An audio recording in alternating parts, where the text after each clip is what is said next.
अस्सलाम वालेकुम नाज़रीन, उम्मीद करता हूँ आप सब खैरियत से होंगे। नाज़रीन, मैं आज मौजूद हूँ नॉर्थ कराची सेक्टर 5C3 में। यहाँ पर एक नामी गिरामी रियल एस्टेट जिसका नाम फिलिप एसोसिएट्स है। यहीं पर आज बात करने के लिए हमारे साथ मौजूद है जनाब मोहम्मद मुख्तार मलिक साहब, जो कि CEO हैं फिलिप एसोसिएट्स। तो बात करेंगे कुछ उनके हवाले से और कुछ उनके काम के हवाले से, और इस वक्त नॉर्थ कराची प्रॉपर्टी के हवाले से क्या पोजीशन चल रही है, कुछ उस हवाले से भी। अस्सलाम वालेकुम मुख्तार साहब, कैसे हैं आप? वालेकुम सलाम, अल्लाह का शुक्र, आप सुनाएं खैरियत से। और सर काम वगैरह कैसा चल रहा है? काम अल्लाह का शुक्र है, जिस तरह मार्केट की सूरत हाल है उस हिसाब से अल्लाह का लाख शुक्र है। कितने अरसे से आप इस फील्ड से वाबस्ता हैं? तकरीबन आप ये समझ लें कि 4-5 साल हो गए हैं। यहाँ की मार्केट की मैं अगर बात करूँ तो दीगर इलाकों की निस्बत कैसी है? नॉर्थ कराची का जो भी एरिया है उस जगह पर लोग आबाद हैं, ऐसा नहीं कि खाली प्लॉट्स हैं, और पुराना एरिया है। जिसने भी घर लेना है उसमें जरूरत के लिए लेना है, इन्वेस्टमेंट के लिए नहीं लेना। यहाँ पर एक नॉर्मल मकान, फ्लैट और प्लॉट्स वगैरह की कीमतें क्या चल रही हैं? इस जगह पर अगर आपको एक प्लॉट अवेलेबल नहीं है, अगर प्लॉट मिलता है डिमोलिश है या जैसे बहुत पुराना मकान है जिसको तोड़ के बनाना है, ठीक है, तो इस जगह पर जो प्राइसेस हैं वो 55 लाख से स्टार्ट होती हैं और तकरीबन वो 1 करोड़ रुपए तक जाती है। 80 यार्ड्स पुराने फ्लैट्स जो हैं वो नॉर्मली जो प्राइसेस हैं वो हैं 50 से ऊपर ही मिलेंगे, और अगर नए कोई बने हुए हैं तो वो आपकी ध्यान में रखें कि 72 बेड DD का जो फ्लैट है, ग्राउंड प्लस 1 की जो कॉस्ट आ रही है आजकल 50 लाख के करीब आ रही है। लोकेशन जिसकी हल्की है या सेक्टर हल्का है तो उस जगह पर नॉर्मली 1 करोड़ से स्टार्ट होता है घर, नया मकान, और वो 1 करोड़ 35-40, और डिपेंड करता है कि अगर कैटेगरी बहुत अच्छी है, कॉर्नर है, पार्क फेस है, इस तरह की चीजें, तो वो फिर अलग उसकी प्राइसेस। आप यहाँ के अलावा और किन किन इलाकों में डील करते हैं? ऑफिस तो मेरा भी फिलहाल नॉर्थ कराची में और नाजमाबाद में 2 ऑफिस हैं। नाजमाबाद में भी हम डील कर रहे हैं। प्लॉट्स हम बहुत सारी जगहों पे डील कर रहे हैं, जैसे बहरिया में काम कर रहे हैं, उसके बाद स्कीम 33 के अंदर जो सोसाइटी क्लियर हैं। ऑनलाइन प्रॉपर्टी पोर्टल्स के आने से आपके काम में कितनी तेजी देखने में आई? देखिए, आपको पता है कि आजकल जो जमाना है वो बेसिकली ऑनलाइन का ही है। मोबाइल इतना आम हो गया, फिंगर टिप्स के ऊपर जो है वो चीजें लोग, अब तो आपको भी अंदाजा है कि छोटे छोटे बच्चे भी जो है ना OLX पे जैसे चीजें लगा देते हैं, उसकी थ्रू जो है वो हमें भी इससे फायदा ये होता है। जाहिर सी बात है, अपने आप को अपडेट रखना जरूरी है हमें भी। आपके ख्याल में क्या मटेरियल की कॉस्ट बढ़ने से पुराने घरों की कीमतें बढ़नी चाहिए या फिर वही रहनी चाहिए? तो बढ़नी चाहिए। क्यों? क्योंकि पुराना जो भी घर है उसकी जो हम कॉस्ट लगाते हैं वो लगाते हैं हाफ प्राइस नए के मुकाबले में। सिर्फ कंस्ट्रक्शन कॉस्ट की बात कर रहा हूँ, प्लॉट की बात नहीं कर रहा हूँ। रियल एस्टेट की फील्ड के अंदर एक ब्रोकर का किरदार कितना अहम होता है? देखिए, रियल एस्टेट के अंदर ब्रोकर का किरदार बड़ा अहम है। कुछ लोगों की वजह से जो है ना वो मार्केट जरा खराब भी हो जाती है। आपकी एक तो नीयत सही हो, आप जो चीज बेच रहे हैं उसके बारे में आप कॉन्फिडेंट हो कि आया चीज सही है कि नहीं है। अगर उसके अंदर खुदा ना खास्ता कोई इशू है या किसी किस्म का वो मसला है, आप क्लाइंट को बता दें। एक मकान, फ्लैट या प्लॉट लेते वक्त एक आम आदमी को किन बातों का ख्याल रखना चाहिए?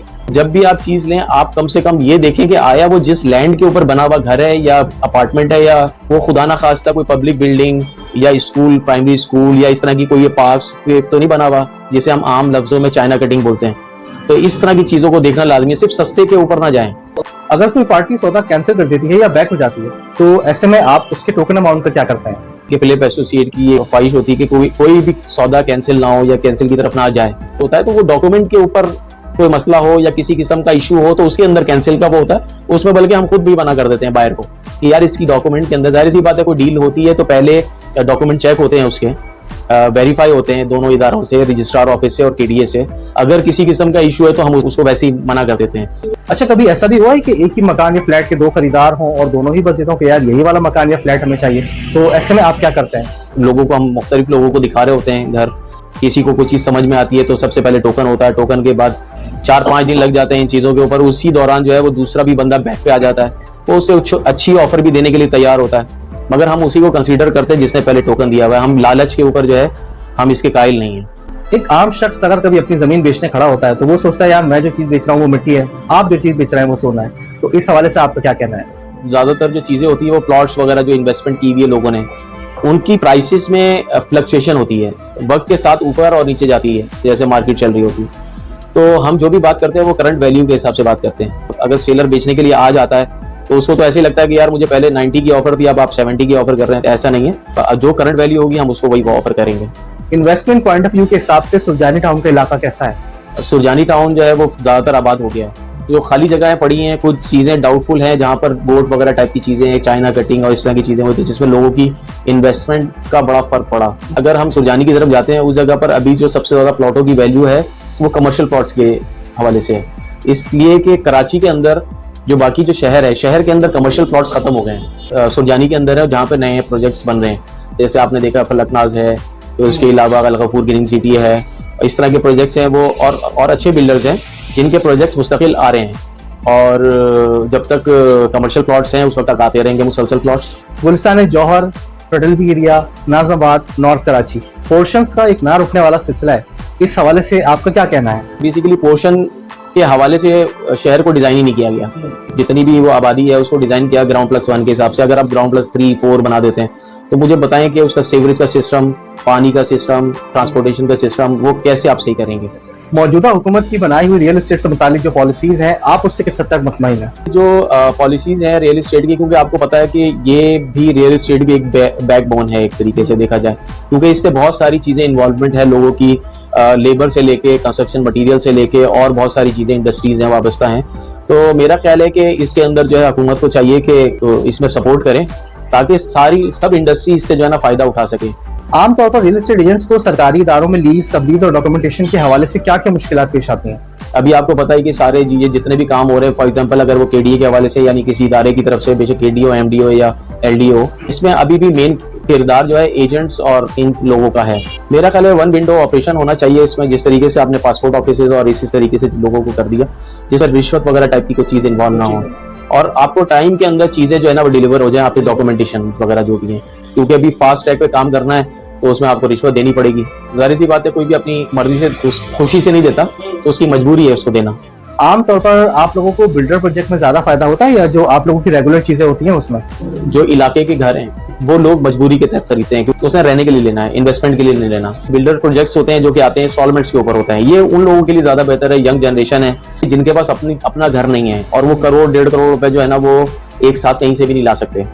अच्छा, बाज एस्टेट एजेंट दूसरे एजेंट से मुकाबला करने के चक्कर में क्लाइंट्स के सामने अपना कमीशन मार्जिन या तो बहुत कम कर देते हैं या बिल्कुल गिरा देते हैं, तो इस हवाले से आपका क्या कहना है? ये चीज मुनासिब नहीं है, क्योंकि मैं ये कहता हूँ कि आप कमीशन मार्जिन के ऊपर जो है ना कंप्रोमाइज ना करें, ज्यादा बेहतर है। क्योंकि जाहिर सी बात है सबकी इसमें रोजी रोटी लगी हुई है। जाहिर सी बात है हर बंदा कहता है कि मेरी डील होनी चाहिए, महीने में कम से कम 1 या 2 डील्स होनी चाहिए किसी बंदे की।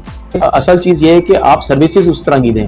अगर आप कोई चीज बेच रहे हैं तो उसके अंदर किसी किस्म का मसला ना हो, डॉक्यूमेंटेशन के हवाले से या उसके घर के हवाले से, उसकी क्वालिटी के हवाले से, एरिया के हवाले से। फ्लैट और अपार्टमेंट में क्या फर्क है? बाउंड्री वॉल का एक छोटा प्रोजेक्ट जैसे है, उसके अंदर छोटे अपार्टमेंट्स होते हैं, एक बिल्डिंग है उसमें सिर्फ रिहायशी मंसूबा होता है। ज्यादातर नॉर्मली 700, 750, 900, 1000 स्क्वायर फीट के जो है फ्लैट्स कहलाते हैं।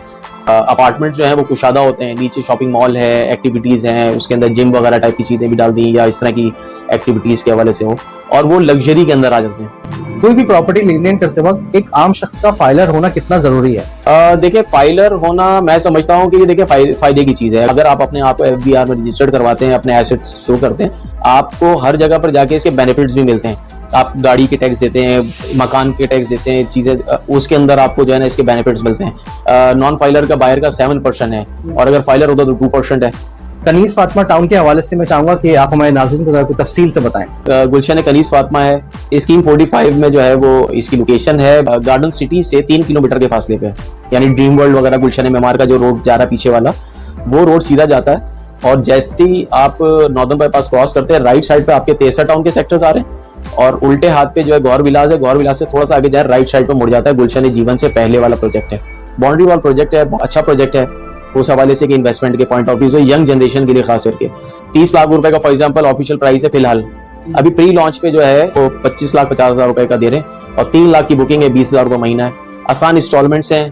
कराची जैसे शहर में एक आम आदमी के लिए घर लेना कितना मुश्किल हो गया है या फिर बना दिया गया है? पूरे पाकिस्तान में जो है अब घर बनाना बहुत मुश्किल काम हो गया है। माशी मसले मसाइल चल रहे हैं लोगों के साथ, उसकी सेविंग बिल्कुल भी नहीं है, ना होने के बराबर है। जितना कमाता उतना खर्च हो जाता है, बल्कि माइनस में जा रहा है। हुकूमती लेवल के ऊपर भी कुछ ना कुछ इस तरह की पॉलिसीज होनी चाहिए, कुछ ना कुछ चीजें होनी चाहिए जिसकी वजह से एक गरीब आदमी भी जो है वो बना सके, अपना मकान बना सके। कैसा लगता है जब आपके जो क्लाइंट्स हैं और जो आपके दोस्त अहबाब हैं जो कि रियल एस्टेट की फील्ड से वाबस्ता हैं, उनसे इतनी इज्जत मिलती है, इतना प्यार मिलता है? डिपेंड करता है आपके ऊपर और आपकी डीलिंग के ऊपर। बहुत सारे कस्टमर्स हैं जिनको जो है हमने कोई चीज दिलवाई, आप यकीन करें उनके साथ रिलेशन डेवलप हो गया। अपनी चीज खरीदी और उसके अलावा अपने खानदान में भी किसी को कुछ चाहिए होता, हमारा नंबर देते हैं। इतनी मसरूफियात के बावजूद फैमिली के लिए वक्त निकालना कितना मुश्किल हो जाता है। टाइम निकालना वाकई ज़रा मुश्किल काम है। सुबह तो हम ज़्यादातर सोशल मीडिया और इन चीज़ों के ऊपर ज़्यादातर जो है वो वर्किंग करते हैं। शाम वगैरह को जो है ज़्यादातर क्लाइंट विजिट के लिए आ रहे हैं, कभी मीटिंग्स हैं, लोगों का भी ख्याल रखना है क्योंकि लोग ऑफिस से फारिग होके फिर आते हैं हमारे पास। फैमिली जारी वो थोड़ी बहुत डिस्टर्ब तो होती है, मगर हम कोशिश करते हैं कि उसको टाइम देने की। अच्छा, मैं चाहूंगा कि आखिर में आप हमारे नाजरीन के लिए कोई अच्छा सा पैगाम दें। ये फील्ड अच्छी है, इसको पढ़ें, इसको समझें, नेक नियति से काम करें तो इसके अंदर भी दूसरी इंडस्ट्रीज जिस तरह हमारी काम कर रही हैं उस तरीके से आप इसमें भी ग्रो कर सकते हैं। यंग जनरेशन को कहूँगा जो एजुकेशन अभी ले रहे हैं, कॉल सेंटर्स वगैरह में जैसे काम करते हैं या इस जगह पर काम करते हैं, वो अपनी पढ़ाई के साथ साथ भी इस फील्ड में आ सकते हैं और काम कर सकते हैं। हमारे साथ कांटेक्ट करें, उनका इसमें फायदा ही होगा, नुकसान नहीं होगा। मैं जनाब मुख्तार मलिक साहब का इंतहाई शुक्रगुजार हूँ कि उन्होंने अपना कीमती वक्त हमें दिया। अगर आपको ये वीडियो पसंद आई हो तो इसको जरूर लाइक करें, शेयर करें और हमारे चैनल को जरूर सब्सक्राइब करें। साथ ही आप हमें फेसबुक पे फॉलो करना ना भूलें। कमेंट सेक्शन में अपनी राय से जरूर आगाह करें। फिलिप एसोसिएट्स के नाम से आपको एक फेसबुक पेज भी मिल जाएगा जहाँ पे जाके आप इनकी तमाम तरह प्रॉपर्टीज वगैरह को देख सकते हैं। इजाजत चाहेंगे, अल्लाह हाफिज।